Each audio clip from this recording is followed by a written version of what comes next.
I was disappointed to hear that Scotland's First Minister has been having friendly chats with President-elect Trump, with no discussion of his policy agenda. Donald Trump's climate-destroying, racist and conspiracy theory-based politics are endangering people and planet and are the exact opposite of the future that we want for Scotland.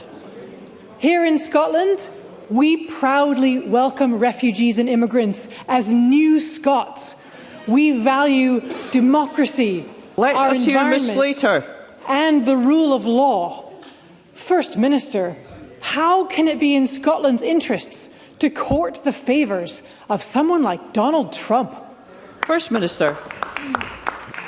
Presiding Officer, I am responsible for the Government's policy programme and its agenda, and that agenda speaks for itself, and I answer questions here on that in a democratic parliament where I believe fundamentally in the rule of law. So Lorna Slater and I are in absolute agreement about the importance of democratic processes and the rule of law, and I believe that it's fundamentally part of my being, the acceptance of that point. But there will, of course, I recognise, be political differences from one government to another. But I also have a duty to promote and to protect the interests of Scotland.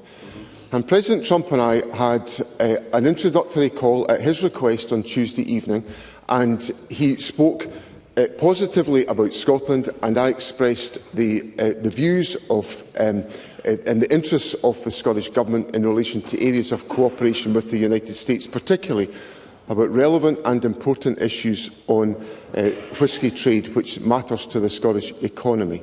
So I've got a duty to represent Scotland and to make sure that is done on our terms, representing our policy agenda, and I assure Lorna Slater in Parliament that that will always be the approach that I take.